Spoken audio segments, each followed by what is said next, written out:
Estuvimos hablando del pasado, ahora ya nos encontramos en el presente y de cara al futuro. La semana pasada estuvimos hablando del nacimiento de la religión cristiana, nacimiento del Cristo, que era el que nos iba a iniciar en los misterios del amor. Hoy nos vamos a centrar un poquito más y es muy interesante porque todo lo que es el Nuevo Testamento, vosotros sabéis que están los 4 evangelistas y si nos fijamos, casi todos explican la misma historia, pero hay algunos que de pronto se saltan la infancia de Jesús, otros explican un tipo de milagros, otros explican otro tipo de milagros, los mismos pasajes varían algunas letras, algunos conceptos. O sea, ¿qué quiere decir? Que cada evangelista explica la historia de Jesucristo, la explica de la parte que más le interesa. Muchas veces se dice que para poder saber la verdad de todas las cosas, cuanto más información cojamos de diferentes puntos de vista, estaremos más próximos de la verdad. Porque la versión de un hecho contado por una sola persona seguramente se dejará muchas cosas por decir, pero no es que las deje porque oculte algo, sino simplemente cada uno capta lo que va con su manera de ser. Por lo tanto, pueden haber detalles que esta persona las pasa desapercibidas y sin embargo las cuenta otra. Por lo tanto, la historia, la pasión y muerte y vida de Jesucristo está contada por 4 evangelistas en los cuales cada uno se complementa. Y así tenemos que son, como sabemos, son 4. Y da la casualidad que 4 son los elementos o 4 son los vehículos que nosotros tenemos. Por lo tanto, podríamos decir que el Evangelio de San Juan va de cara a la revelación. A la revelación quiere decir es que una persona empiece a leer unos textos y de pronto se sienta como extasiado, como que lo está comprendiendo todo.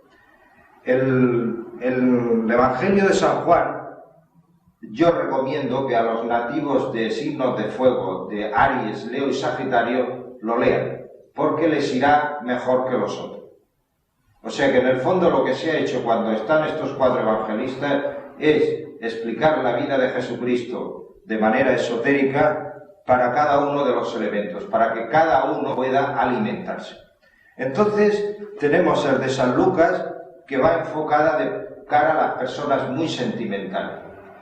La persona que quiera penetrar en los misterios del amor y sea uno de los nativos de signos de agua, que como vosotros sabéis es Cáncer, Escorpio y Piscis, es mejor que lea Lucas, porque a través de la lectura de él podrá imbuirse mucho mejor de lo que hay ahí escrito.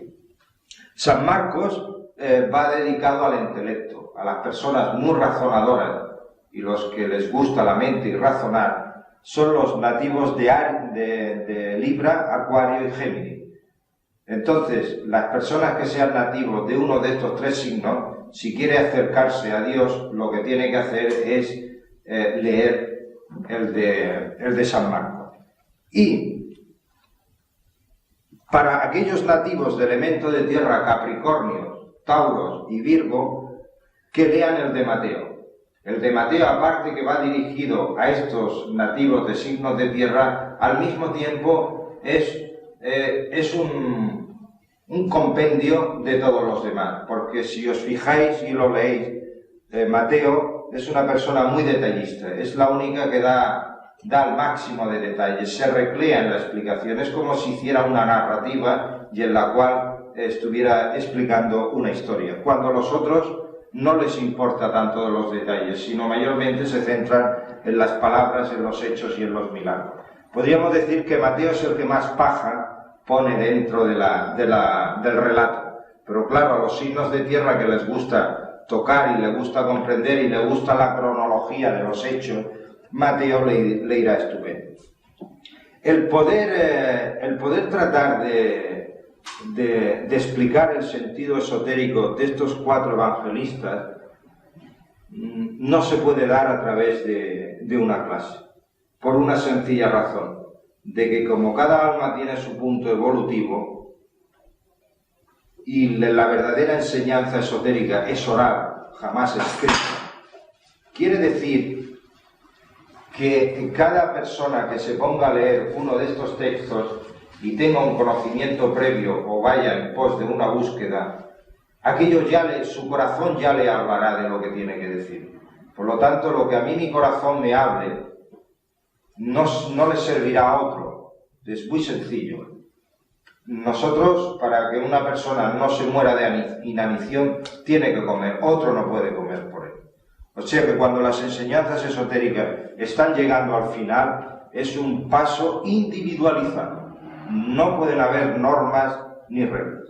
Ahora bien, una vez apartado esto, lo que sí está escrito a través de los 4 evangelistas son como 8 modalidades de iniciación, en los cuales el aspirante al reino del amor tiene unos puntos claves a través del relato que le explica con mucha claridad las transformaciones que ha de ir sirviendo su alma.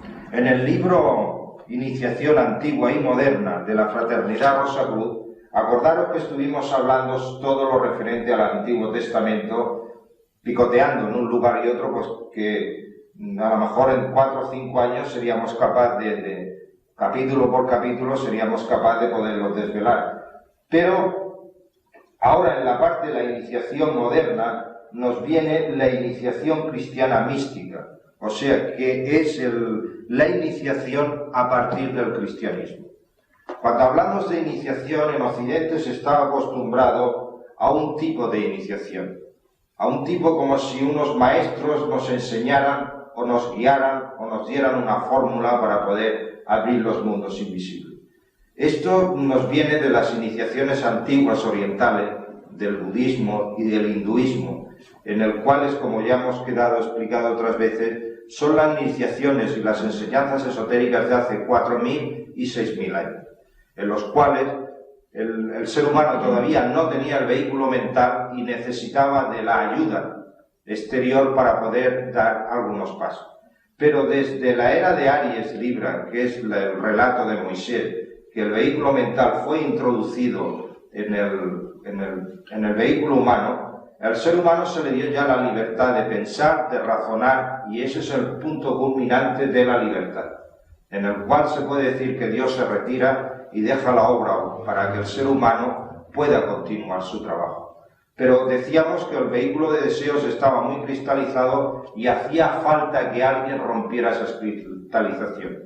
Y eso es lo que ocurrió con la venida de Cristo, que fue el romper todas las cristalizaciones del vehículo de deseo producidas por todo tipo de egoísmos y ambiciones, y entonces el vehículo mental quedó completamente conectado y a punto para poder ser útil para la iniciación. Pero las iniciaciones a partir de la venida de Jesucristo, todas las almas que estamos a la vanguardia de la civilización, no necesitamos nada, absolutamente nada. Yo cada vez que San Juan explica con la muerte de Cristo, con sus últimos alientos, dice que con su último grito, lo dice así de claro, el velo del templo se rasgó de arriba abajo. Quiere decir que a partir de aquel momento las almas humanas, el que quiera, puede entrar a través del velo. ¿Cuál es el velo? El croquis, ¿os acordáis el croquis que os hice aquí, que aquí había un velo en el cual estaba la parte más occidental, que aquello no podría entrar nadie, solamente podrían entrar los elegidos? Pues bien, desde la venida de Cristo, el segundo velo se rasgó de arriba abajo y todo aquel que quiera, sin ningún tipo de iniciación, tiene acceso a la entrada de los mundos invisibles y a ser iniciado en los misterios del amor. ¿Cómo podemos ser iniciados en los misterios del amor? Pues muy sencillo, leyendo los 4 evangelios. Si el Antiguo Testamento es duro de digerir y parece que es muy extraño y nos cuesta trabajo de entenderlo, los 4 evangelios están bien claros. Son precisamente lo más fácil de entender, porque dice que ames a tus enemigos, dice que si alguien te pide algo que le des el doble, y si alguien dice que lo acompañes 1 kilómetro, Cristo dice acompáñalo 20. Tienes que amar al prójimo, respetar a tus enemigos. Te dice que mientras que esté el enemigo es tu mejor maestro. O sea, ¿qué es lo que te está diciendo? Es la renuncia a sí mismo y la renuncia a toda nuestra naturaleza inferior de cara a que la naturaleza divina se pueda fusionar con la humana. Porque el nacimiento de Jesucristo no fue ni más ni menos que la primera vez que la naturaleza divina de Cristo se fusionó con la naturaleza humana que fue Jesús. Hay 8 puntos muy importantes que todos los 4 evangelistas te lo explican, y te lo explican de diferentes maneras. Unos le dan más importancia y otros. Estos son como, ¿cómo os diré yo? Como piedras en el camino, en el cual el que está en tránsito hacia el nacimiento de Cristo en uno mismo, que se dé cuenta lo que está pasando. Son como guías que dicen, pues ahora me ha ocurrido esto, pues mira, pues ahora estoy en este punto, pues tengo que seguir hacia adelante y ahora me voy a encontrar este otro punto. Son como puntos en los cuales nos anuncian. Y estos son la Anunciación, la Inmaculada Concepción, el bautismo, las 3 tentaciones, la transfiguración, la última cena y el lavatorio de los pies, Gesemaní y el huerto de la agonía, y la crucifixión y los estigmas. Estos son los puntos claves que van explicando al candidato o al discípulo a entrar en el reino de Cristo las cosas o las transformaciones que han de seguir. Vamos a empezar por el principio y vamos a hablar de la Anunciación. Yo los tengo por aquí señalados porque vamos a darle un poco lectura y después trataremos de explicar la verdadera interpretación esotérica de lo que oculta todos estos detalles. Fijaros que, por ejemplo, la Anunciación, el único que habla de la Anunciación completa, que es la Anunciación primero del nacimiento de San Juan el Bautista, y luego viene la Anunciación de la concepción de la Virgen María. Ninguno de los otros 3 evangelistas habla tan extensamente de la Anunciación. Todos los demás empiezan con que el ángel anunció a María que iba a quedar por obra del Espíritu Santo, pero así en 4 letras. Pero el único precisamente que es el que detalla bien la Anunciación es San Lucas. Y San Lucas está relacionado con los sentimientos. Claro, por eso todo lo que da vida a una nueva cosa está más relacionado con los sentimientos que con el intelecto. El sentimental quiere empaparse bien de todo el proceso de la Anunciación. Sin embargo, el intelectual es una página que le interesa pasarla de largo lo más deprisa posible. Pues bien, la Anunciación, vamos a ver la Anunciación. La Anunciación primera viene por el proceso de Zacarías, que Zacarías es el padre de Juan el Bautista. Y dice así: promesa del nacimiento del precursor de Jesús. Siendo Herodes rey de Judea, hubo un sacerdote llamado Zacarías de la clase de Abías, cuya esposa llamada Isabel era del linaje de Aarón. Acordaros que Aarón es el hermano de Moisés, y Moisés era el encargado de estar en el templo y cuidar de todas las cosas interiores del templo. Por lo tanto, Zacarías ya era una generación directa precisamente de los hijos de Dios. Ambos eran justos a los ojos de Dios, guardando irreprensiblemente todos los mandamientos y las leyes del Señor. Y no tenían hijos, porque Isabel era estéril y ambos de avanzada edad. Sucedió pues que, sirviendo él las funciones del sacerdocio, por su turno le cupo en suerte, según la costumbre que había entre los sacerdotes, entrar en el santuario del Señor, a ofrecer el incienso, y todo el concurso del pueblo estaba orando en la parte de afuera durante la oblación de incienso. Ya hemos explicado lo que significa el incienso. El servicio en el templo es el tabernáculo en el desierto que dibujemos la otra vez, y el incienso no es ni más ni menos que la esencia que sube al cielo de nuestras buenas obras. O sea, es lo que ofrendemos a Dios de las buenas obras es lo que sube arriba. Entonces se apareció a Zacarías un ángel del Señor, puesto en pie a la derecha del altar del incienso. El ángel se le apareció a la derecha del altar del incienso. ¿Os acordáis lo que situemos en el tabernáculo en el desierto? Dibujemos la mesa con los 2 pilas de 6 panes cada uno. Los 6 panes cada uno representan los 12 signos del zodiaco. Y los 12 signos del zodiaco son las 12 estancias en las cuales el ser humano tiene que trabajar en cada una de ellas. Nosotros, si hiciéramos un esfuerzo de voluntad, tendríamos que hacer lo siguiente. Cada mes, cada vez que hay una luna nueva, nosotros deberíamos de preocuparnos por lo que marca ese sector y no preocuparnos de cosas ocurridas hace 3 meses. Por la sencilla razón que si nosotros nos ocupamos de las cosas en su debido tiempo, las soluciones y los problemas los podremos solucionar mejor. ¿Por qué? Porque todas las fuerzas del cosmos, por decirlo de una manera, durante aquellos 28 días de aquella luna entera, todo está trabajando para que nosotros asimilemos aquella experiencia. Por lo tanto, y se ponía el incienso encima de los 12 panes, y todas las semanas se quemaban el incienso, se quemaba en el altar del centro, que era donde se quemaba, que era lo que subía hacia arriba. Que eso es el simbolismo de que nosotros cada mes, por lo menos, tendríamos que hacer un reordenamiento de nuestra conciencia y todas nuestras buenas obras y todos nuestros sacrificios, ofrecérselos a Dios en su nombre. Y eso es el incienso y el aroma que sube. Y entonces ya fijaros que el ángel estaba precisamente a la derecha del altar del incienso, con cuya vista se estremeció Zacarías y quedó sobrecogido de espanto. Mas el ángel le dijo: no temas, Zacarías, pues tu oración ha sido escuchada y tu esposa Isabel dará a luz un hijo a quien pondrás por nombre Juan, el cual será para ti objeto de gozo y júbilo, y muchos se regocijarán de su nacimiento. Porque ha de ser grande en la presencia del Señor, y no beberá vino ni cosa que pueda embriagar, y será lleno de Espíritu Santo ya desde el seno de su mano.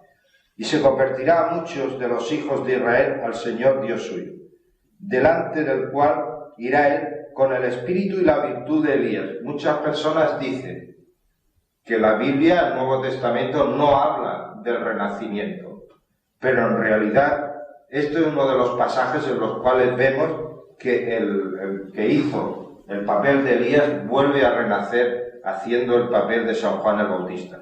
Y luego en la transfiguración, que es uno de los puntos claves también, vemos como que cuando Jesús se lleva a sus apóstoles, entre comillas, a un monte, y en el cual, en aquel monte, el rostro de Jesús se pone brillante y todas sus ropas brillan con una luz intensa, junto a él aparecieron Moisés y Elías. Y entonces, hablando entre ellos, dice: ¿y Elías no ha vuelto? Dice: no, pues si Elías ha vuelto. Dice: si lo han matado y no os habéis enterado, que ahora leeremos el texto. Textualmente quiere decir eso, que realmente San Juan el Bautista fue Elías. Y aquí ya lo dice, delante del cual irá él con el espíritu y la virtud de Elías. O sea que ya se está refiriendo que es el alma de Elías la que vuelve en el cuerpo de San Juan Bautista. Y hacer que los incrédulos tengan los sentimientos de los justos a fin de preparar al Señor un pueblo bien dispuesto. Pero Zacarías respondió al ángel: ¿por dónde podré yo certificarme de eso? Porque yo soy viejo y mi esposa de edad muy avanzada. El ángel replicóle y le dijo: yo soy Gabriel, que asisto al trono de Dios, de quien he sido enviado a hablarte y a traerte esa feliz nueva. Y desde ahora quedarás mudo y no podrás hablar hasta el día en que sucedan estas cosas, por cuanto no has creído a mis palabras, las cuales se cumplirán a su tiempo. Entre tanto estaba el pueblo esperando a Zacarías y se maravillaba de que se detuviese tanto en el templo. Salió en fin y no podía hablarles palabra, de donde conocieron que había tenido en el templo alguna visión. Él procuraba explicarle por seña y permaneció mudo. Cumplió los días de su ministerio y volvió a su casa. Después Isabel, su esposa, concibió y estuvo 5 meses oculta y decía entre sí: esto ha dicho el Señor conmigo ahora que he tenido a bien borrar mi oprobio entre los hombres. Luego más adelante hay aquí un pasaje cuando Isabel tuvo a Juan el Bautista, le dijeron: el Dios todo vinieron a la circuncisión del niño y llamábanle Zacarías, del nombre de su padre. Pero su madre, oponiéndose, dijo: no por cierto, sino quiero que se llame Juan. Y dijéronle: ¿no ves que nadie hay en tu familia que tenga ese nombre? Al mismo tiempo preguntaban por seña al padre del niño cómo quería que se llamase. Y él, habiendo pedido una tablilla, escribió así: Juan, ese es su nombre. Lo que llenó toda de admiración, y al mismo momento que el padre escribió el nombre de Juan, Zacarías recobró el alma. En resumen, esta historia no es ni más ni menos que un alma que ya durante mucho tiempo ya está sirviendo en la casa del Señor y está todo el día haciendo buenas obras y está santificándose cada día. Llega un momento que el alma humana pierde todo interés por el mundo físico. Pero antes de que aparezca la primera naturaleza espiritual o la última naturaleza espiritual, que ha de ser definitiva, tiene que haber un silencio. Las antiguas costumbres nuestras y las antiguas ideas y las antiguas maneras de obrar en el mundo tienen que enmudecerse, tienen que enmudecerse. ¿Qué quiere decir? Que lo viejo tiene que morir. Y el símbolo de la muerte es la mudez de Zacarías.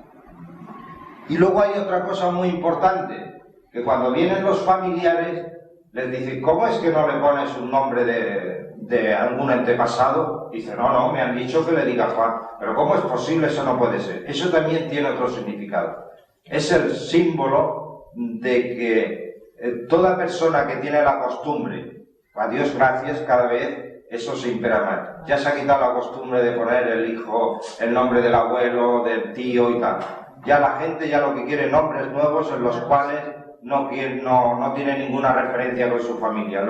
La gente mayor lo encuentra mal, pero eso es señal de que en la humanidad están viniendo fuerzas nuevas. Y no es ni más ni menos que eso, que si le hubieran puesto un nombre anterior, quería decir eso, que el alma todavía estaba anclada en el pasado. Por lo tanto, al tener un nombre nuevo que no está en relación con ningún antepasado suyo, significa que es una fuerza espiritual nueva. Más libre, ¿no? Más libre. Y a más otra cosa, la mujer era vieja y ya había sido agotado. O sea que es necesariamente, para que la naturaleza espiritual nazca, los impulsos de hacer obras en la tierra tienen que estar agotados, pero no por voluntad, porque tú por voluntad te puedes aislar en un lugar y decir: pues mira, me voy a dedicar a la oración. Pero en realidad, si no es una transformación interior, cuando vuelvas a renacer, volverás otra vez a la tierra y con más problemas todavía. O sea que la cuestión es esa: llega un momento que después de querer servir tanto a Dios durante una vida tras otra vida, llega un momento que la necesidad interior de producir cosas en el mundo material se acaba. Las tendencias viejas ya no te reclaman, te quedas mudo. La mujer, como símbolo de querer producir cosas en el mundo, no es ni más ni menos que el símbolo de la maternidad. Aquel punto también está acabado. Y entonces es cuando realmente se está preparado para que nazca el penúltimo paso hacia el nacimiento de Cristo. Porque este es precisamente, recordar que es el precursor, el que anuncia la venida de Cristo. Entonces el próximo, esta anunciación, una vez que se ha comprendido lo que significa el personaje de Zacarías y de Juan el Bautista, entonces es cuando aparece la Inmaculada Concepción, que es cuando el ángel, al cabo de los 5 meses de aparecérsele a Isabel, se aparece, fijaros que es familia, entre Isabel y María son familia también, se le aparece al cabo de los 5 meses a la Virgen, a la María, y le dice que por obra del Espíritu Santo, en fin, es una página ya, son de las más explicadas por la Iglesia Católica y no hace falta explicarlas más. Aquí, esto realmente, esta virginidad, una vez que ya hemos estudiado y hemos visto algunas cosas, realmente esta virginidad no se está refiriendo a una virginidad física, se está refiriendo a una virginidad espiritual. El primer razonamiento que se nos viene a la cabeza, si queremos poner en duda las historias que nos han contado siempre, es que una cosa hecha por Dios no puede ser pecado. Si Dios ha hecho los órganos femeninos y masculinos para la reproducción de la especie, no puede ser que sea un pecado. A partir de aquí, la Iglesia Católica ha creído que eso ha sido un pecado, y es lo que ha creado esa montaña tan grande de que aquello es una perversidad, que es un pecado luminoso. Han llegado al extremo del celibato, del aislamiento, y en fin, han creado una cantidad de karmas de amor y karma de dar la oportunidad para que almas nuevas puedan seguir viniendo al mundo a través de los cuerpos, de nuevos cuerpos. Y si una persona, cuanto más perfecta o cuanto más noble o cuanto más buena es mejor que tenga hijos, por la sencilla razón de que las almas que vienen a unos padres puros siempre serán almas muy elevadas. Las almas que vienen al mundo en un estado de lujuria y en una gran orgía, realmente lo que vendrá tiene que ser bajo, porque lo semejante atrae lo semejante. Pues bueno, partiendo de esa primicia de que si los órganos femeninos fueron creados por Dios para la reproducción de la especie, no puede ser un pecado.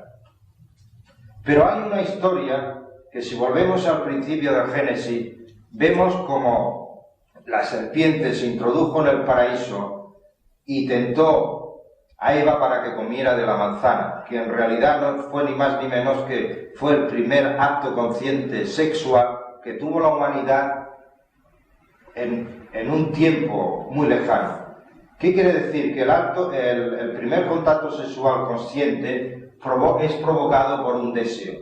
Y es cuando intervinieron los famosos ángeles caídos, los luciferianos, para poder generar la procreación. Porque si los ángeles caídos no hubieran intervenido en ese punto, despertando el deseo de la sexualidad, la humanidad no hubiera tenido el estado evolutivo que hubiéramos tenido hasta entonces. Entonces, ¿qué quiere decir? Que los ángeles son los encargados de la transmisión de la vida, pero los encargados de despertar el deseo son los ángeles caídos. Por lo tanto, la humanidad desde el principio, desde la expulsión del paraíso, cada vez que hace el acto sexual, no lo hace por la producción de la especie. Hablaremos de eso después. No lo hace por la producción de la especie. Hoy, por desgracia, se hace más por placer más que por la reproducción de la especie. Entonces, ¿qué ocurre? En la medida que unos padres se juntan para que aquel acto dé lugar a un hijo deseándolo, está muy cerca del acto virginal. Y en la medida de que los padres o una mujer queda en estado por accidente no deseado, es cuando realmente el acto cada vez es más impuro y está más manchado. Pero hay otra cosa. Si el deseo de los luciferianos no estuviera introducido en el corazón humano, no podría haber procreación. Y cuando una alma ha tenido mucho desarrollo y ha evolucionado mucho, es capaz de poder hacer el acto procreador sin necesidad de la intervención de los luciferianos. Ese es el punto en el cual llegaron la Virgen María y José. Eran almas muy evolucionadas que habían cogido cotas muy altas de la evolución humana, en las cuales esa alma humana, una hizo el papel de mujer y otra hizo el papel de hombre, para poder, dentro de su pureza, no solamente pureza de cuerpo físico, a través de unas alimentaciones adecuadas, sino también una pureza total de vehículos emotivos y de vehículos mentales, por una sencilla razón. El que tenía que venir era Jesús, que ya era muy elevado, y claro, cuando un alma viene con todos sus vehículos, tener en cuenta que se entremezcla con los vehículos de los padres. y si estos vehículos no están a la altura, la criatura muere. Muchas criaturas que mueren de nacimiento o criaturas que mueren a los 7 o 8 días, que hay una enfermedad misteriosa que no saben cuál es, que ahora el otro día decir que es que los niños se mueren porque los ponen boca abajo, que ahora hay que ponerlos boca arriba, porque dicen que se asfixia, no es una muerte misteriosa, estuvo de moda, ¿no? Boca abajo para que no se ahogan, pues ahora dicen que no, que boca abajo eso es cuando se ahogan. Pues boca arriba también. Y boca arriba, bueno, en fin, esos son precisamente el caso de los típicos de almas muy elevadas que están necesitando salir. Y no hay los padres lo suficientemente puros o sus vehículos lo suficientemente elevados para poder admitir estas vibraciones de un alma bastante elevada. ¿Qué es lo que ocurre? Que como hay necesidad de nacer, pues alguna alma se aventura, por decirlo de una manera, es decir, voy a probar a ver si puedo encajar, a ver si puedo aguantar. Pero claro, en cuanto se encuentra con estos vehículos más toscos, es cuando realmente las criaturas a los 7 o 8 días de nacer mueren solas. Si el primer hijo ha sido perfecto y el segundo tiene un daño en el cerebro y se tiene que desconectar. No, lo que pasa es que nosotros desde el primer momento que nacemos estamos evolucionando de una manera constante.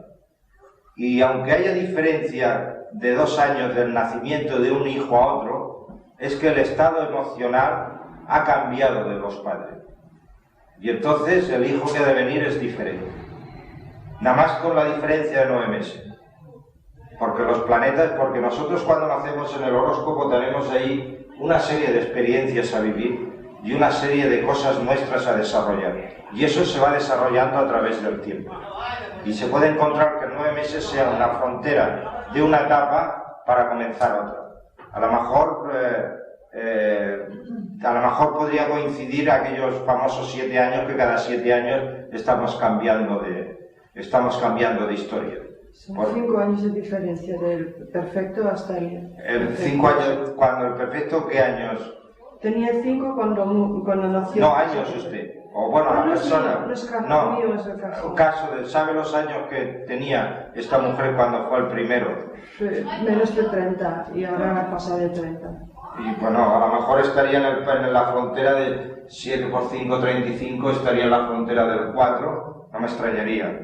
Si era menos de 30 estaba en la etapa de Júpiter, que es la abundancia y las cosas perfectas, y entró en la etapa de Marte, que es la violencia y la rotura. No me extrañaría que fuera en el tránsito de esas 2 etapas de diferentes experiencias, porque nosotros sucesivamente vamos enfrentándonos a nuevas situaciones. Por eso hay épocas en las cuales todo nos sale bien y sin darnos cuenta se nos gira todo y todo nos sale mal. Son experiencias que estaban escritas y las teníamos que ver. O sea que esto de la Inmaculada Concepción no es ni más ni menos que un estado espiritual en los cual la persona, María y José, hicieron el acto sexual como todo el mundo, no como dice la Iglesia que fue por obra del Espíritu Santo sin la intervención de varón, sino simplemente que hicieron el acto sexual como cualquiera, pero no fueron impulsados por el deseo luciferiano, sino fue impulsado por un deseo de sacrificio, y que ellos ya, de los mundos invisibles, hacía mucho tiempo que se habían puesto de acuerdo, como 6 o 7 actores que dijeron, bueno, va, ¿quién hace el papel de Jesús? Yo, y tú el de María y el de José y tal. Fue lo que se pusieron, para que, decirlo coloquialmente, se pusieron de acuerdo a ver cada uno lo que hacía el papel. Luego más tarde, o sea, que fijaros bien, primero tiene que venir, en el proceso espiritual tiene que venir el enmudecimiento y la muerte del pasado, con Zacarías. Después tiene que venir el anunciador, San Juan el Bautista, que anuncia el que ha de venir. Y entonces, con la Inmaculada Concepción, ya el Cristo ya ha venido. A partir de aquí se suceden una serie de circunstancias en las cuales son como piedras en el camino que nos van indicando. Y la próxima piedra en el camino es el bautismo. El bautismo, mucha gente piensa que, o está de moda, unos dicen que hay que bautizar a las criaturas a los 8 días de nacer, otros dicen que tienen que esperar a los 14 años para que para que decida si quiere entrar en la religión cristiana o no quiere entrar en la católica, otros dicen que es igual a los 3 años, en fin, hay una disparidad de criterios. Toda esta disparidad de criterios es debido a que realmente estas cosas se están perdiendo y cada vez la Iglesia Católica, por desgracia, cada día se está vulgarizando cada vez más y cada vez se está cristalizando cada vez más. Entonces, tener en cuenta que como todo esto es una historia interior espiritual, no tiene nada que ver con un proceso exterior. Por lo tanto, el auténtico bautismo puede ocurrir en cualquier lugar y en cualquier edad. Puede ocurrir en el desierto donde no haya una gota de agua, puede ocurrir en el trabajo mientras que estemos trabajando, puede ocurrir durmiendo o puede ocurrir en cualquier momento. Y la pista de que somos bautizados, por decirlo de una manera, en el Espíritu de Cristo, es cuando la persona en algún momento de su vida siente la necesidad interior en su corazón de querer comprender el dolor y el sufrimiento del mundo, y a partir de aquel momento todo su ser se moviliza para intentar de aliviar ese sufrimiento y ese dolor. En el fondo, el bautismo no es ni más ni menos que la comunión o la unión con el resto de la humanidad. ¿Me habéis captado bien lo que es el bautismo? Bueno, el mero hecho de echar agua, o sea, el agua son los sentimientos puros que vienen de arriba. La Iglesia tiene costumbre y es la bendición. Pero en realidad el bautismo interior viene cuando el corazón siente el dolor en el mundo. ¿Querías preguntar algo? Es cuando siente. Quiere decir que el bautismo, a lo mejor tú lo has recibido 3 o 4 vidas anteriores, o 6 o 7.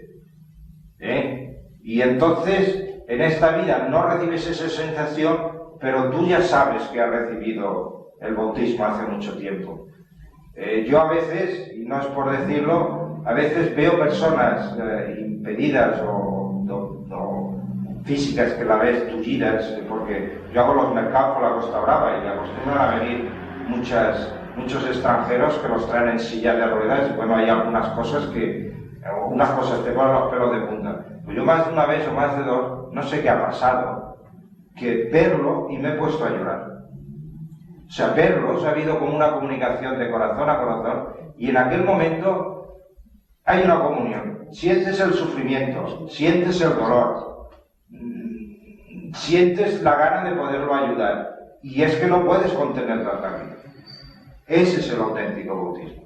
No quiere decir que lo vayamos a recibir, sino que lo hemos recibido en vidas anteriores, por lo tanto estamos movilizados ya para poder aliviar el sufrimiento de los demás. Pero nos falta una cosa, nos falta la fe para poder ayudar.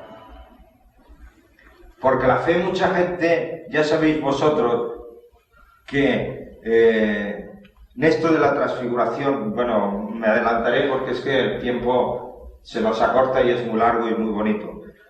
Sabéis vosotros que, ¿a qué os quería decir?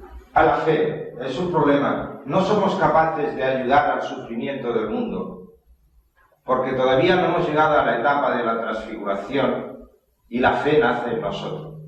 La fe no es ni más ni menos que todas nuestras diferentes partes esté a una. Cuando todas las diferentes partes, todas esas personalidades espirituales que llevamos dentro, fueran a una y todas a la una dijeran, por eso Cristo le dijo, si tu fe fuera como un grano de mostaza, le dijeras esa montaña que se moviera y se movería. Y cuando baja Jesús de la transfiguración y lo primero que se encuentra es un loco, y los discípulos que ya tenían alguna facultad de poderes intentaban de echar a aquel demonio, no podían echarlo. Y se maravillan, dice, pero si nosotros hemos intentado de echar el demonio de esta persona dentro, ¿tú cómo lo has conseguido? Dice, por el gesto de la fe. Y es cuando le dice, si tuvierais fe como un grano de mostaza, seríais capaces de movilizar el mundo. Claro, la fe es un poder divino en el momento que haya unidad de criterio dentro de nosotros. Tú puedes pedir la curación de una persona con toda la fe del mundo, pero hay una parte de tu ser que no se lo cree. Y en el momento que haya una parte de ti que no se lo crea, aquello no se producirá. Estas partes de nuestro ser son los 4 vehículos que he oído hablar. No, son las entidades, porque nosotros a través de nuestra historia vamos creando muchas entidades artificiales dentro de nosotros que nos están, ¿cómo te diré yo? Nos están esclavizando, nos están ordenando cosas. Para hacerlo más claro, un vicio en la persona que bebe.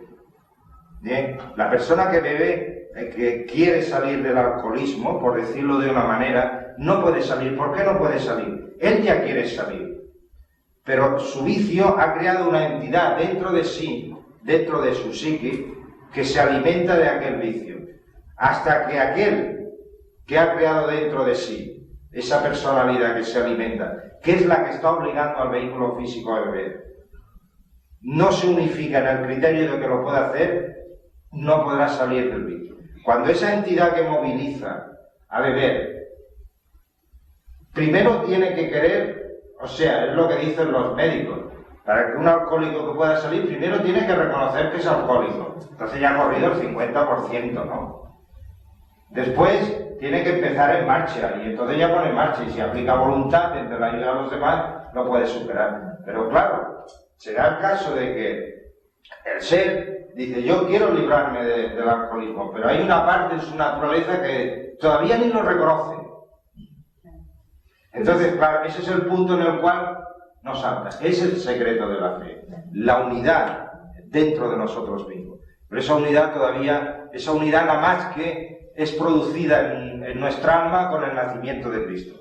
Hasta que Cristo no nace, la fe no nacerá. Y entonces es cuando pueden, porque sus discípulos en aquella época estaban siendo instruidos, pero todavía no habían recibido a Cristo. A Cristo lo reciben cuando Él muere, que es cuando se le aparece después de muerto y le aparece como lenguas de fuego, y entonces el Espíritu Santo les da el don de la palabra. Entonces sí que reciben el cuerpo de Cristo, mientras tanto no lo reciben. Y el secreto de la fe es eso. Por eso que nosotros cuando hacemos aquí el servicio de curación, decimos, la concentración para que sea efectiva no es solo un proceso intelectual, un frío proceso intelectual. Si tu plegaria no tiene una cierta cantidad de sentimiento, el objeto no se realizará. Porque en realidad Cristo ha de venir a través de nuestro corazón, no a través de nuestra mente. La mente está reservada para la venida del Padre cuando nos reserve sus misterios. ¿Entendéis por dónde va la cosa? El secreto de la fe es muy curioso, porque mucha gente, claro, pueden haber personas que a lo mejor lleguen a ese punto, o Cristo les haya nacido ya en vidas anteriores y la unidad de la fe la tengan, pero la fe no es ni más ni menos que eso, la unidad de criterios. Si todos los diferentes seres que tenemos dentro de nuestra conciencia, todos los piden a una y se lo creen que es así, así será. Pero en el momento que haya alguien que dude, ya no se hace. Es como cuando se emprende una obra humana. Cuando se emprende una obra humana, un negocio, una empresa, lo que quiera, si los socios que lo llevan adelante, todos unánimemente, aquello va a salir adelante, y va a salir adelante, y va a salir adelante, aquello sale adelante. Pero en cuanto haya uno que meta el malfario, que esto saldrá más porque esto por aquí, ahí si los impuestos no pagaremos, y los trabajadores, y esto, en el momento que una de las partes decaiga, y estará trabajando, estará incorporándose, pero en realidad no trabajará para que ello salga bien, aquella obra se hundirá o no se realizará. Eso es el secreto de la fe. Después del bautismo nos vienen las tentaciones, que las tentaciones es muy curioso. Bautismo, vamos a ver.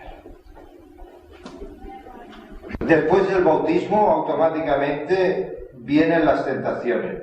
Después de bautizado, Jesús se retira de manera automática al desierto. Después bautizado, pues Jesús, al instante que salió del agua, se le abrieron los cielos y vio bajar al Espíritu de Dios a manera de paloma, no en forma de paloma, a manera de paloma, y posar sobre él. Y oyóse una voz en el cielo que decía: este es mi Hijo amado, en quien tengo puesto mi complacencia. Y a continuación viene el capítulo Tentaciones de Jesús. Entonces Jesús fue conducido al desierto por el Espíritu para que fuese tentado por el diablo.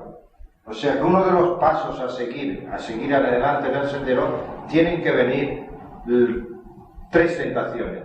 Una tentación por las necesidades materiales, otra tentación por las necesidades emotivas y otra tentación por las necesidades intelectuales. Y después de haber ayunado 40 días y 40 noches, tuvo hambre. 40 días y 40 noches es lo que tenemos por costumbre celebrar en la Cuaresma, que son 40 días, la Cuaresma empieza siempre empieza 40 días antes del Viernes Santo, y son 40 días justos. Estos 40 días significa que es el tiempo justo para que recibió 3 tentaciones. Una tentación por el vehículo material, que es la necesidad de comer, no decirlo de una manera. Otra tentación para el vehículo de deseos, que es la vanidad y la vanagloria.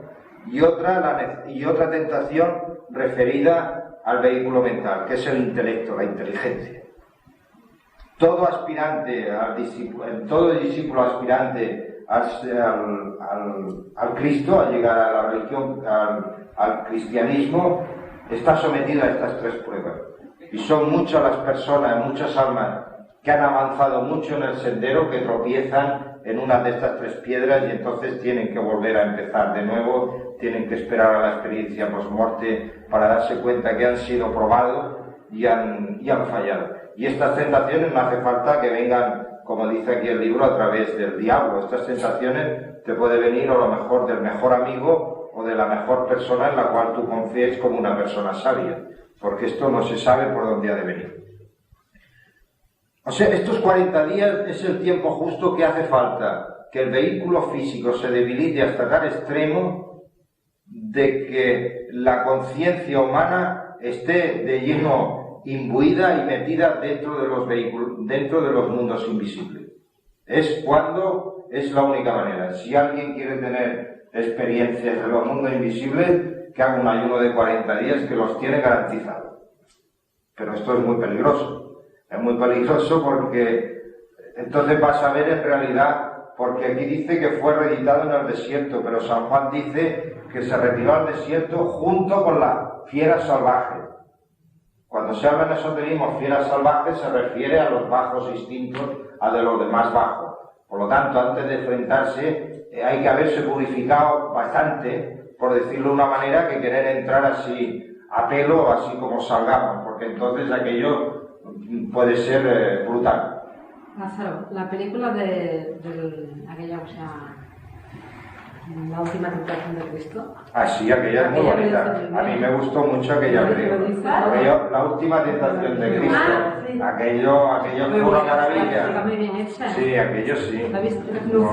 Preciosa aquella película. Aquello es para disfrutar. Aquello es para disfrutar. Bueno, entonces, acercándose el tentador, le dijo: si eres hijo de Dios, di que estas piedras se conviertan en pan. La primera tentación es el pan. El pan está referido con el alimento físico. Por lo tanto, trasladado al presente, o trasladado a un presente evolutivo determinado, podríamos decir que es el típico caso de aquellas personas, lo que estábamos hablando antes, de aquellas personas que tienen que comunicar un mensaje y entonces con la excusa de que qué comeré obliga a un tanto la enseñanza. O sea, la necesidad material les hace pedir algo a cambio, como diciendo: yo te doy esto, pero tú me tienes que alimentar a mí, si tú no me alimentas, yo no te podré seguir dando este mensaje. Esa es la primera tentación, que es lo típico y está lleno de escuelas y filosofías pseudo-esotéricas que te están pidiendo un tanto por aquello que te están enseñando. Y está claro que una cosa espiritual no puede tener valor material, porque en el momento que le pongas un precio, una persona pobre que no pueda, lo estás alejando. Y el verdadero sendero espiritual no es para ricos, muy al contrario. Cristo lo que vino a traer fue el evangelio de los pobres, no el evangelio de los ricos. Entonces esta es la primera tentación. A Jesús le respondió: escrito está, no solo de pan vive el hombre, sino de toda palabra que sale de la boca de Dios. Después de esto lo transportó el diablo a la ciudad santa y le puso sobre el pináculo del templo. Y le dijo: si eres hijo de Dios, échate de aquí abajo, pues está escrito, por ti dará órdenes a sus ángeles, los cuales te llevarán en sus manos para que tu pie no tropiece contra una piedra. Esta es la segunda tentación relacionada con las personas que tienen algún mensaje espiritual que comunicar. Y está relacionado con aquellas personas que lo que explican o lo que dicen lo acompañan con fenómenos. Esto es el pecado más grande de los deseos, que es la vanidad, de creerse superior. Cristo se negó desde el principio, cuando estaba en el juicio, cuando lo estaban juzgando. Todo el mundo le creía: si nos haces un milagro, te perdonaremos, sabremos que eres el Hijo de Dios. ¿A quién curó Jesucristo? Pues a los que se encontraban por la calle, a los que apenas le pedían nada, a los que se acercaban por la fe, a los que no le pedían nada para creer.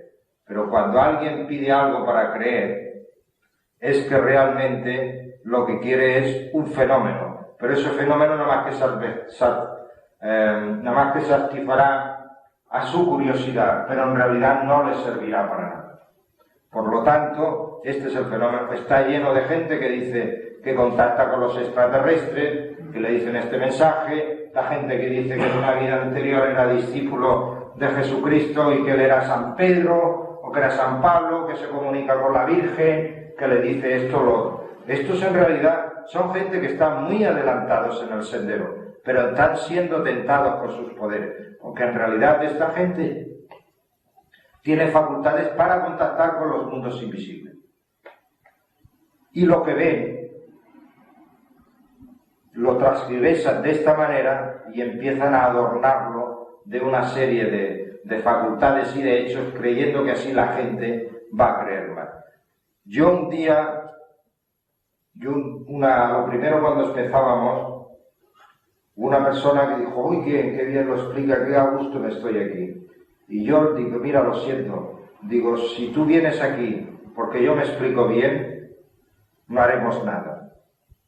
Tú tienes que venir aquí porque sientas algo.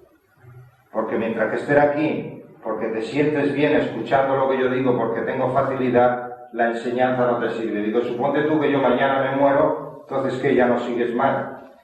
Por lo tanto, el fenómeno de quedar bien o de expresarse mejor o de comprender las cosas o tener facilidad para comunicarlo, no, eso ni te alimenta ni a ti ni a mí. Digo, yo quiero que las personas que vengan aquí o que sigan las enseñanzas rosacruces es porque en su corazón sientan algo que les llama o que les alimente, porque si no estaremos perdiendo el tiempo. Le dije aquello y ya no vino más, porque en realidad no estaba por lo que conté, por la enseñanza, estaba por la facilidad de palabra que yo tengo, pero nada más. Pero esto es una facultad pasajera que a lo mejor en una próxima vida pues la perderé. O sea que está relacionado con el cuerpo de deseos cuando le dice a los ángeles: tírate, que tus ángeles te recogerán. Es la que está relacionado con el vehículo de deseo.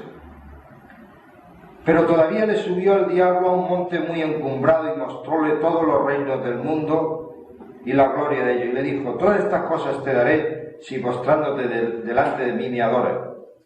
Respondióle entonces Jesús: apártate de ahí, Satanás, porque está escrito: adorarás al Señor tuyo y a él solo servirá. Con eso le dejó el diablo, y aquí que se acercaron los ángeles y le servían. La última tentación está relacionado con el intelecto, con la capacidad mental. La capacidad mental, la inteligencia, es lo que en realidad está dando los poderes en el mundo. La persona que es capaz de razonar, de pensar y de calcular. Pero también el poder que da en el mundo a través de la inteligencia, este poder se puede ejercer a través de la inteligencia, porque el que sabe se guarda sus secretos. ¿Entendéis? Es como el ejemplo de Sansón y Dalila, volvemos otra vez. ¿Por qué Sansón es derribado? Porque le cuenta su secreto a Dalila, que está la fuerza en el pelo. Y entonces, para poder tener el poder en el mundo a través de la inteligencia, hay que guardar secretos, muchos secretos. Cuesta mucho. Hay que guardar los secretos para poder tener la inteligencia. Y esta es una de las últimas pruebas que recibe el candidato al cristianismo. Y esto es lo que nos explica Max Seidel, en el cual dice que antes de que él fuera escogido para pasar la última prueba, antes habían escogido a otra persona que estaba altamente desarrollada, y el hermano mayor se le apareció y le dijo al hermano mayor: mira, has sido escogido, tú eres una persona así, le dio vaselina a toda la cadena, persona muy inteligente, tu alma está evolucionada, tú ya estás a punto, mira, te vamos a develar ya de una vez por todas los misterios rosacruces de la orden Rosacruz, te lo vamos a develar. Pero mira, esto lo puedes decir, pero de aquí para allá no lo digas, guárdalo como secreto. Aquel cayó en el orgullo intelectual y dijo: sí, de acuerdo, esto lo diré, pero esto me lo guardaré para mí. Se acabó. El maestro nunca más le apareció. Entonces apareció a Max Seidel y le dijeron, le hizo la misma propuesta. Y Max Seidel dijo: yo para qué quiero una cosa que no la puedo compartir con mis semejantes. Si a mí me alimentan, pues se tiene que alimentar a otros. Va, tú eres un representante de los hermanos negros, no quiero ni escucharte, ya te puedes marchar. Y al cabo del mes, el hermano mayor volvió a aparecer: has sido aprobado, has pasado la prueba. Y uno de los que, el que fue aprobado, el que fue tentado y no pasó la prueba, ha sentado una escuela muy importante de esoterismo y ocultismo, en los cuales movimientos agnósticos y de los de amor, muchas de sus obras las tienen como buenas para él. Me parece que es, a ver si me acuerdo el nombre. No, yo he leído Rudolf Steiner. Rudolf Steiner. Yo he leído por aquí. Sí, era de los de eso. Fue el tentado y dijo: sí, esto me lo quedaré para mí y esto será un secreto en el cual esto no lo puedo decir. O sea que está el orgullo. No lo entendí, porque ahora he empezado diciendo que hay que guardar los secretos. ¿Dónde? He dicho que hay que guardar los secretos. Y tengo apuntado. La última tentación... No, hay que guardar los mensajes. Si tú tienes un mensaje, no puedes ir No lo he entendido. haciendo... No, ¿en cuál te refieres? A ver, volvamos para atrás. La primera tentación, estamos hablando de las tentaciones. La última tentación es sobre la inteligencia. Sobre la inteligencia. Hay que guardar los secretos. No, he dicho... Lo he dicho, pues entonces me he expresado mal, habéis hecho bien. El secreto, o sea... pues me he equivocado. Habéis hecho bien, habéis hecho bien. O sea, el poder, bueno, sí que he dicho bien. Digo que el poder en el mundo terrenal a través de la inteligencia está porque se guarda el secreto. Sí. Y en el momento que guardamos secretos no compartimos. Como la religión de Cristo es del amor, es del compartir, la persona no puede guardar ningún secreto. Lo que le ofreció el demonio, lo que le ofreció Satanás, fue los poderes del mundo terrenal, a través de guardar el secreto, que es el orgullo intelectual, en el cual tú tienes una cosa. Hoy nos movemos de orgullo intelectual que tira de espalda. Hoy la gente inventa cosas y no suelta el paño, como no sea que la gente le suelte millones y millones y millones de pesetas.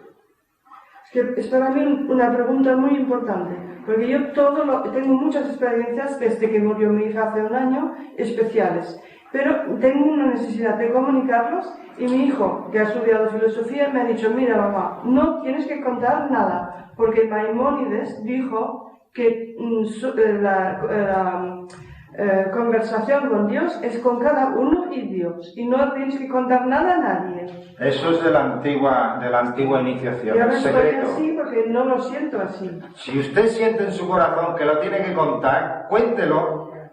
No se deje guiar por nadie, siga los dictados de su corazón.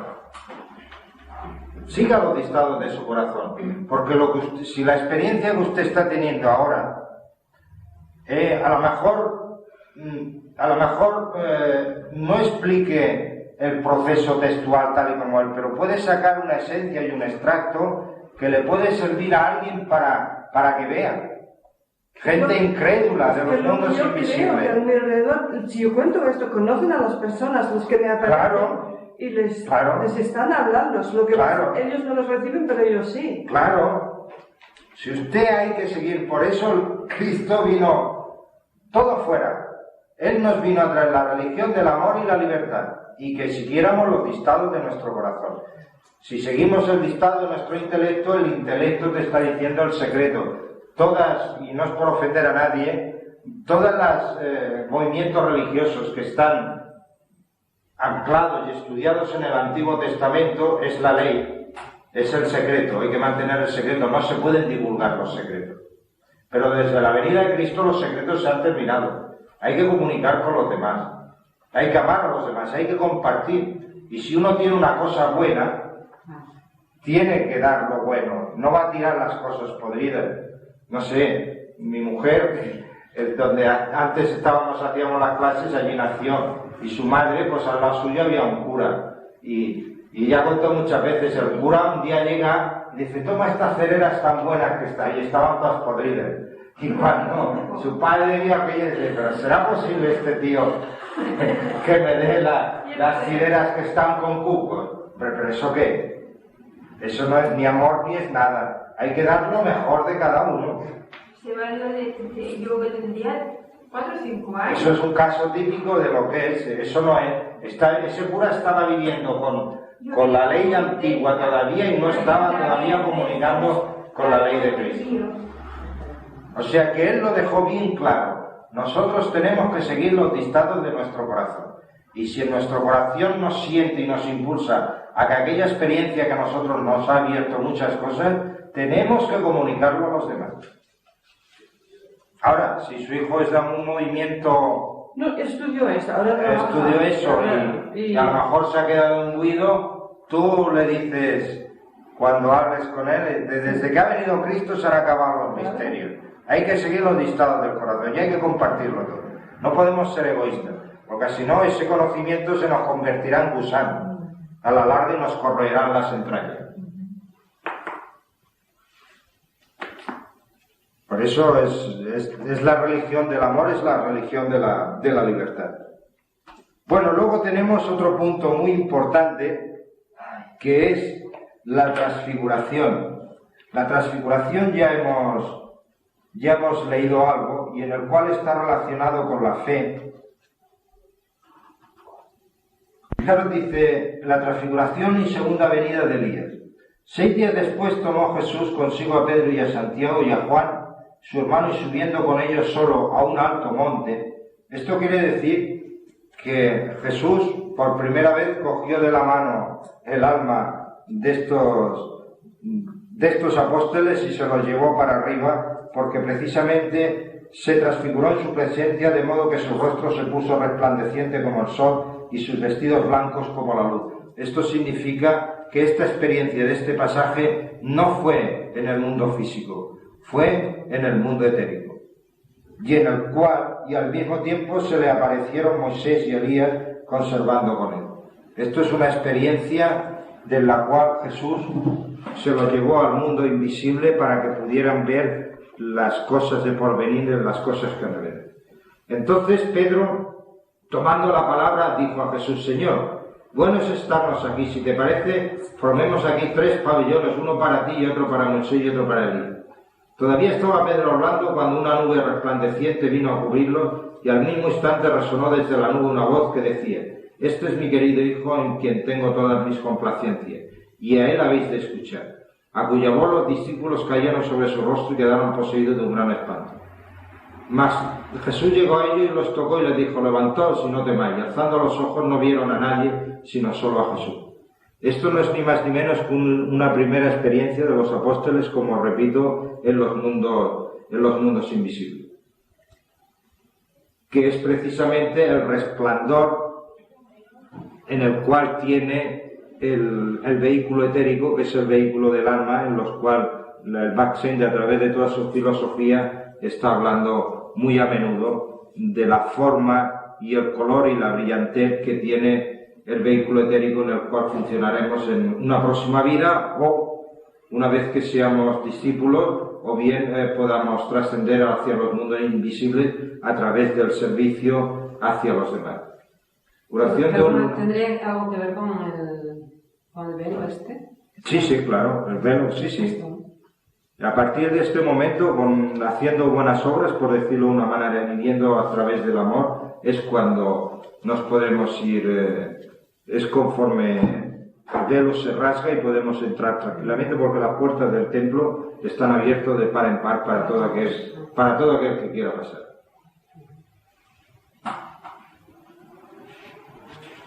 Aquí nos da la clave de lo que es la fe.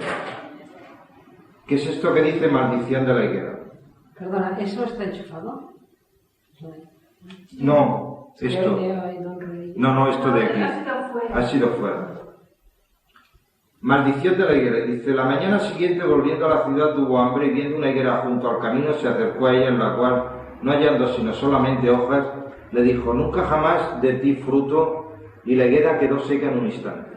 Y viéndolo los discípulos se maravillaron y decían, ¿cómo se ha secado la higuera en un instante? Y respondió Jesús, les dijo, en verdad os digo que si tenéis fe y no andáis vacilando,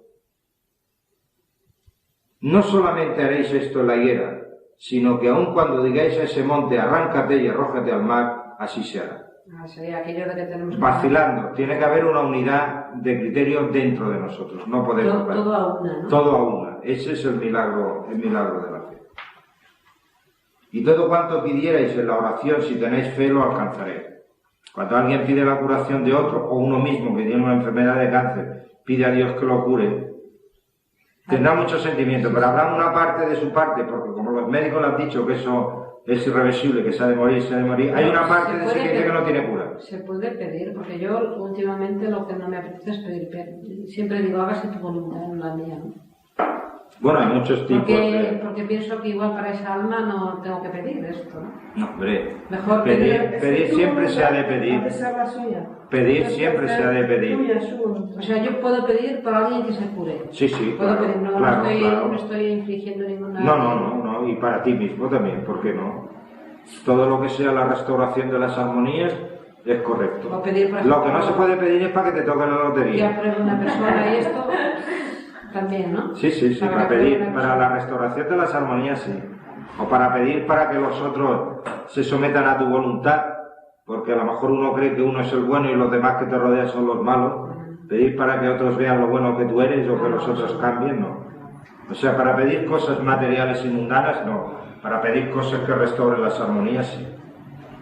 Luego también hay otro punto que es la última cena y el lavatorio de los pies. Esto es muy importante, porque en realidad lo que aquí nos está diciendo ya Cristo es lo que tenemos que hacer. La iniciación, esto. No, el lavatorio de los pies no, es el punto culminante, todos estos procesos. No, todos estos procesos son todo, el candidato que quiere llegar a ser iniciado en los misterios del amor ha de pasar por estos tránsitos. Y estos son los puntos claves en los cuales te ha de ir diciendo lo que te ha de ir ocurriendo y en las cosas que te ha de ir enfrentando. El lavatorio de los pies es muy interesante porque hemos dicho, la semana pasada dijimos que Piscis es el que rige los pies y Piscis es en el cual nosotros exteriorizamos nuestras emociones, los nativos de Piscis. Por lo tanto, para que nosotros podamos quedar puros, tenemos que exteriorizar hacia el exterior nuestros sentimientos. Y debemos de llevar cuidado de que los sentimientos que nosotros echemos al exterior tengan que ser los que llevamos puros, porque los impuros deberíamos de guardárnoslo dentro y no darle nunca hacia el exterior.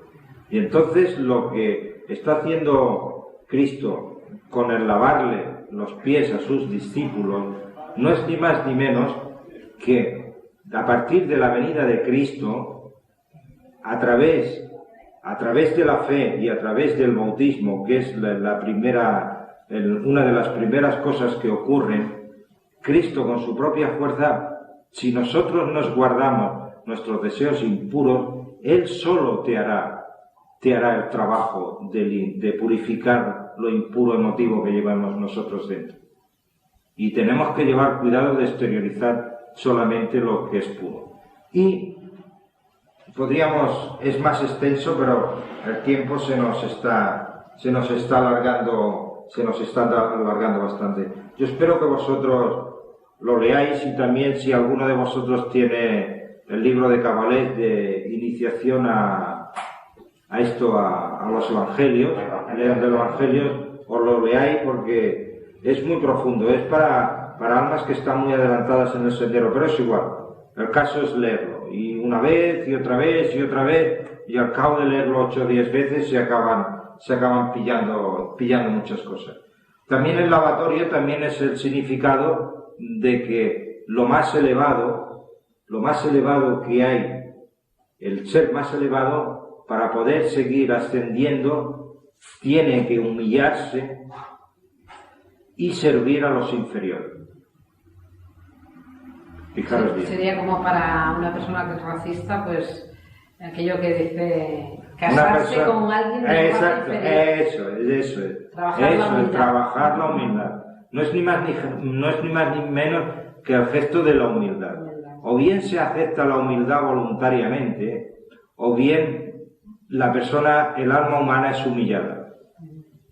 Y es mejor aceptar humildemente que no que llegue un momento que tengas que ser humillada. Porque ese servicio de trabajar y colaborar con lo más inferior es una cosa que se ha de hacer. O se hace por las buenas o se hace por las malas. Por decirlo. Hay una canción que yo siempre me ha gustado porque viene a decir que era la niña Elena. No sé si lo has oído una vez. No. Niña Elena, la cándida niña de la sociedad, que era una hija de papá, sí. Y se le escapó de casa un trompetista, callejero de aquellos, ¿no? Sí. Entonces viene a cantar la canción, sí. Todos los berrinches de la familia, porque claro, habían hecho para su hija un palacio de oro, ¿no? Sí. Entonces la canción viene a decir todo ello y su papá se pregunta dónde estará, no sé qué, bueno, que es muy... Luego también en la escena esta del lavatorio de los pies hay una serie de escenas muy bonitas, y es cuando la Magdalena viene con los ungüentos para lavar la cabeza de Cristo, y los apóstoles dicen, malentendiendo una cosa, porque todavía no han entendido las cosas, dice, vaya gana de gastar este ungüento tan caro, se le podría vender y con esto dárselo a los pobres. También está la página en la cual Cristo o Jesús, antes de lavarse, se desnuda delante de todos los presentes, entonces se pone una túnica y después se ciñe con una toalla, se pone un cinto y después se agacha, se humilla, lava los pies a los apóstoles y después se levanta y con lo que se ha ceñido, con la toalla que se ha ceñido como un cinturón, es con lo que seca los pies. Aquí, acordaros que la semana pasada os dije que el camino de Cristo irremediablemente ha de acabar en muerte violenta. Pero en este pasaje Cristo nos está diciendo que hay 3 caminos para poder llegar a la conquista de la religión del amor. Uno de ellos es que el bien de nuestros actos trate de justificar al mal. Mientras que el bien va justificando al mal, es cuando la persona intenta, de sus malas acciones, intenta justificar el por qué la ha hecho. Es cuando podemos decir que el fin justifica los medios, ¿no? Entonces la parte buena que hay dentro de nosotros está manteniendo al mal. Llega un momento que de actuar así de esta manera, llega un momento que, y esto es el ejemplo de cuando dicen los discípulos, pues este ungüento tan caro lo que tiene que hacer si lo vendes y lo puedes dar a los pobres. En el momento que hay dinero y hay un interés de quedar bien, por decirlo de una manera, es una obra buena, pero en el fondo estás buscando un premio, decir, mira qué bien soy, que esto tan caro en vez de gastarlo lo vendo y se lo doy a los pobres. Por lo tanto, esto no es ni más ni menos que un acto bueno está justificando un acto de vanagloria, por decirlo de una manera, para que sea aprovechado. Entonces, ¿qué ocurre? Cuando el bien justifica el mal que llevamos dentro, con el paso del tiempo este mal se va como reconvirtiendo. Y llega un momento que todo acaba convirtiéndose en bien. Luego la otra opción es la que realmente es la de la radical, que el bien dice que al mal ya no lo apoya más, que ya no quiere saber nada con él. Entonces el mal, al verse solo, porque el mal o la oscuridad sabe que existe gracias a la luz que hay en su interior. Entonces el mal, cuando se ve aislado, quiere sobrevivir y entonces empieza a planear cómo cargarse al bien, que es el típico ejemplo de después de la cena y el lavatorio de los pies, es cuando Judas acaba saliendo de allí y es cuando decide vender a Jesús a través de un beso y las famosas 30 monedas de plata. Entonces, ¿qué está ocurriendo? Que cuando el bien decide no querer salvar por el mal y decir yo te aparto para que te mueras por inanición, el mal dice tengo que sobrevivir, tengo que intentar de cargármelo. Y entonces se lo carga. Sería lo de la semana pasada. Que era la de la semana, que es el sacrificio violento. Pero claro, hasta ahora los milagros del amor todavía no se habían producido nada más que en un personaje, que era el personaje de Jesucristo. Y la manera rápida tenía que ser la manera violenta. Era de la manera de poder empezar las cosas de una manera rápida. Y entonces existe la otra faceta, que es la de la humillación, que es el gesto de Cristo inclinándose para lavar a sus discípulos los pies, que está relacionado con las emociones. Esto, toda persona que se dedique a servir a la sociedad durante muchas vidas, en los casos más duros de la sociedad, aquel realmente se está humillando continuamente. Su naturaleza superior está bajando continuamente y se está mezclando con lo inferior. Hasta inclusive se puede llegar a manchar de lo inferior. Y esa humillación constante, con el paso del tiempo, también llegará por entrar en el reinado de Cristo. Es lo que los alquimistas decían, que para hacer la piedra filosofal o estaba la vía rápida o estaba la vía lenta. La vía rápida era precisamente eso, la muerte violenta. Y la vía lenta era precisamente la humillación o que el bien siguiera justificando al mal hasta que con el paso del tiempo el mal acabaría transmutándose en bien. Estos son, fijaros bien, que estoy intentando de hacer conceptos intelectuales de algo que sale del corazón. Y claro, intelectualizar un sentimiento es muy difícil. Aquí sería, por ejemplo, un capó de estos de la mafia de la droga que se fuera a cuidar de drogadictos, ¿no? Exacto. Para hacer todo. O sea, aquí cada uno, ya el corazón es el que tiene que trabajar, porque precisamente la entrada en el reino de Cristo no es con la mente, es con el corazón, es con el sentimiento. Y luego, para terminar, hay otra Getsemaní, el huerto de la agonía, lo saltaremos y después iremos a la crucifixión y los estigmas. Esto es muy importante porque aquí en la crucifixión nos enseñan de manera muy detallada dónde están los puntos de anclaje del alma para liberarse del vehículo físico, el famoso viaje astral que tanto habla la gente.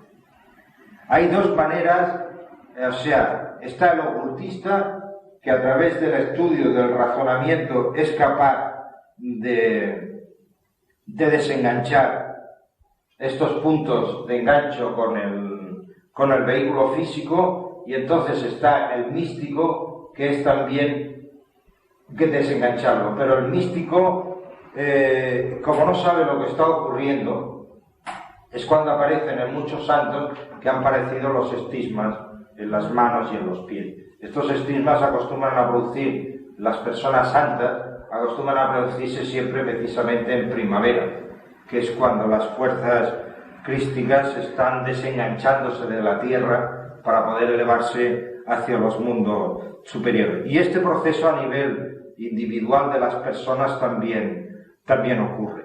Por lo tanto, fijaros bien que a Jesucristo le ponen la corona de espinas, les clavan los clavos en los pies y le clavan en las manos.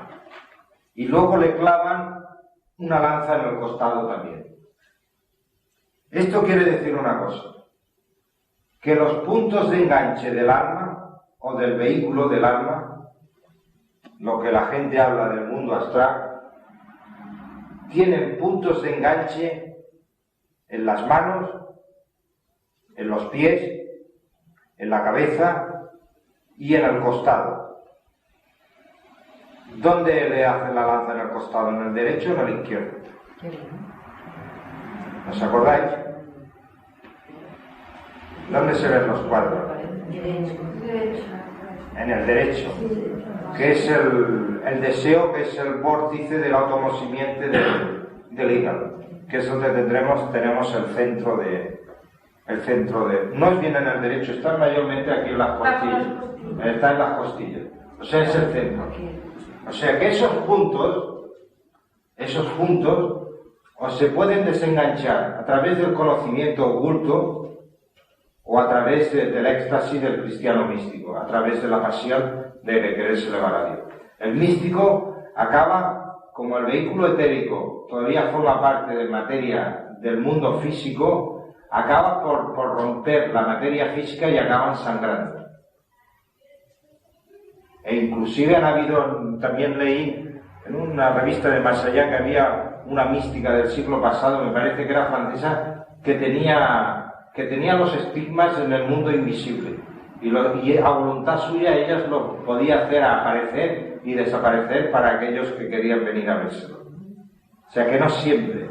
O sea que ahí te demuestra que realmente esos rasgos están mayormente en el vehículo etérico. Claro, como el vehículo etérico es el molde del vehículo físico, acaba por romper la carne y por allí está emanando de manera inconscientemente. Por lo tanto, muchas personas, todos estos que dan consejos de cómo hacer viajes astrales, ¿alguno de vosotros ha asistido a un curso de esto, de cómo enseñar a hacer viajes astrales? ¿Vale la pena? ¿Eh? ¿Vale la pena? No vale la pena, no, es que me gustaría, por si alguno ha asistido, para que lo explicara. Yo una vez he estado, pero tampoco lo sabía, espiritismo, esto sí. Y una de las personas que estaba allí, la cosa fue muy triste porque desde El Salvador hacia la cosa fue muy triste porque se había muerto una hija. Y entonces empezó a hablar de su hija, y bueno. Se cayó una señora que había ahí delante, que se la sacaron medio un espanto, ¿sabes? Bueno, o sea, un espanto, yo no voy a hablar porque tampoco sabía que era espiritismo. No, eso no es un viaje astral. Yo he tenido una experiencia... Eso no es un viaje astral. Eso es que es un alma desencarnada que está por las bajas inferiores, expulsa al ego de aquel cuerpo y ocupa su cuerpo. ¿Sí? Sí, claro. El señor que hace de medium, decía que le ayudara para que se marchara, porque dice que, claro, que la gente había venido muy cargada y que había traído todas sus penas allí, que claro, que se viniera un poco más aliviado y tal. Y pedía ayuda a la gente. Sí, eso no es un viaje astral, eso ya te digo, eso es la posesión típica del alma desencarnada que está por los bajos mundos y está, pues, mira, ocupando los cuerpos físicos de las personas. O sea, eso es un desastre. Sí, un desastre. Un desastre. Sí, horrible, una impresión. Sí, horrible. Horrible, sí. Las experiencias de tipo espirituales, que son de los mundos de arriba, cuando las personas las reciben o las presencian, tiene que dejarse llevar por su estado de ánimo. Si su estado de ánimo ha sido agradable, eufórico y bonito, es que señala que aquella experiencia ha sido positiva, ha sido de los mundos de arriba. Pero si ves una cosa de estas y acabas deprimida y deshecha, eso ha sido pues una obra de abajo. ¿Sí? Yo creo que he tenido pues un viaje astral. Porque ahora, como tú dices que es una crucificación y tal, pues ahora me doy cuenta que sí. Cuando murió mi hija fue el 21 de mayo, el 9 de mayo. Y yo fui a un retiro, porque estaba haciendo un programa de interiorización, y tuve, a partir de la muerte de mi hija, cada noche un sueño especial. Fueron 6 sueños. pero muy especial, que me latía el corazón así y yo me despertaba pues, y eran cosas que necesitaba para ejercer aquel día. Y el último sueño fue en Pentecostés, que era el cumpleaños de mi hija. Cuando ella hubiese cumplido los 30 años, me desperté a las 4 de la mañana, que cantaban los pájaros que me despertaron. Eran los pájaros de mi abuelo, que había criado pájaros. Y vi mi hija en el jardín del Edén, o el paraíso, que era más joven de cuando murió, 25 años tendría, y muy alegre, y mi madre la estaba esperando, que había muerto hacía un año. Y detrás de ellas iba el perro que me habían robado en febrero, porque yo le pedí a los ángeles que se llevaran el perro. Me lo robaron. Lo vi en el sueño y los tres eran felices. Iban por ahí y terminó el sueño con una melodía que yo en mi cabeza pensaba, lo conozco, ¿qué es esto? ¿Qué es esto? Y era algo que no es una favorita mía. Y era la melodía del Nuevo Mundo, la sintonía. Y entonces acaba el sueño, yo me despierto y una felicidad aquí, me palpitaba el jara que dicen, y era tan feliz. Bueno, una cosa, nunca en la vida me había pasado algo igual, y no me podía mover. Lo quería apuntar, quería ir al lavabo, no podía moverme de lo que pesaba. Me volví a dormir, era negra noche aún, tenía el despertador aquí. Y a las 5 en punto volví a soñar exactamente lo mismo, con las mismas melodías, con la misma sensación de felicidad, todo igual. Y ya entonces pues me hice un esfuerzo, me levanté, lo apunté. Pues esto igual era un... No, un viaje astral no. Eso no fue un viaje astral.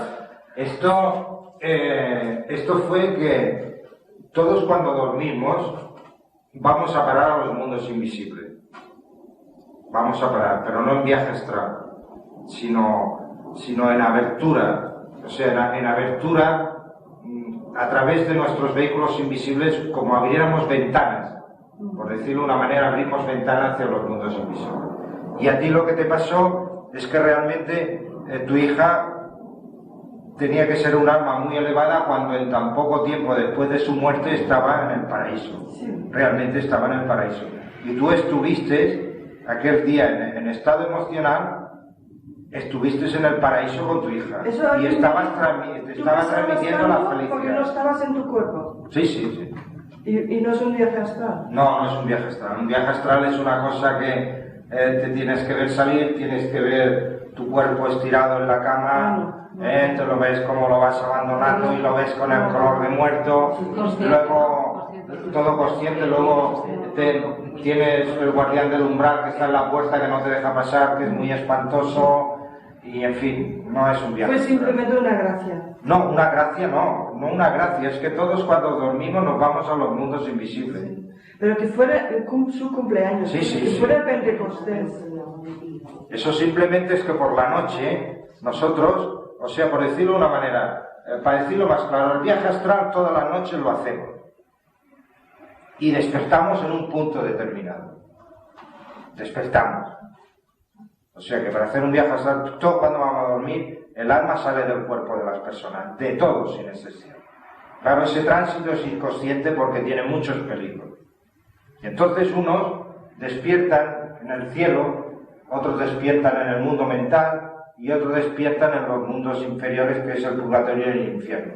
Cuando una persona tiene una pesadilla, que se despierta con angustia, es que su cuerpo etérico ha salido y ha ido a parar al infierno. Y entonces esa angustia que está viviendo las destrucciones del infierno.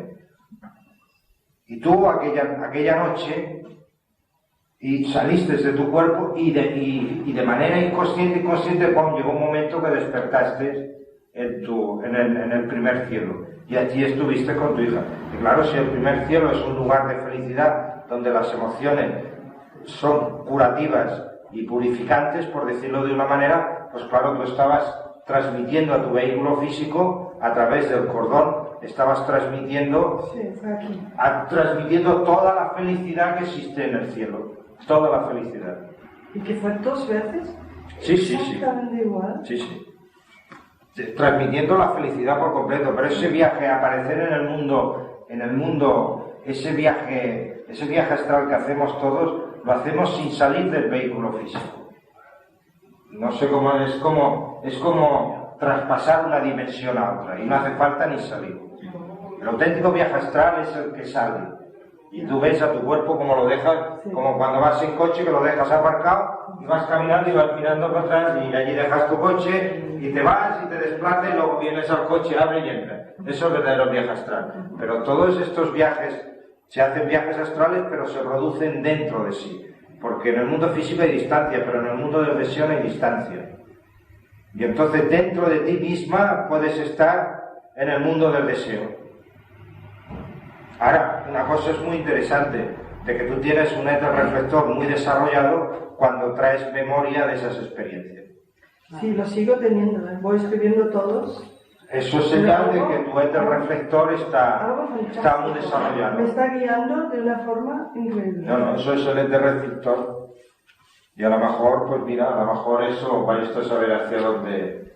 Si quieres leer la filosofía Rosa Cruz, pues encontrarás muchas respuestas a todas las preguntas que te estás haciendo. Eso te lo aseguro.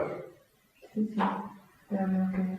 Pues bueno, pues esto de los estigmas ha quedado claro. Son los puntos de anclaje, es en el cual la materia física tiene que ser crucificada, tiene que ser enganchada a la materia, ¿no?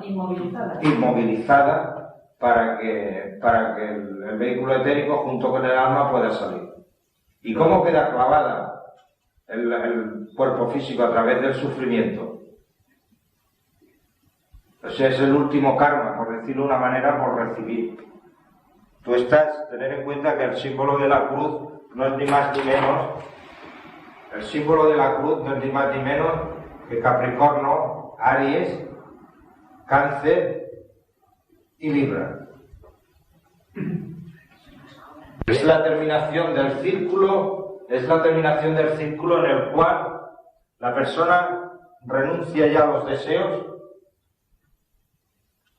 a las emociones, o sea, a las manipulaciones de las divinidades, por decirlo de una manera, a los deseos, al pensamiento y a las realizaciones materiales. Tiene que quedar clavado, es la inmovilidad, tiene que quedar inmóvil.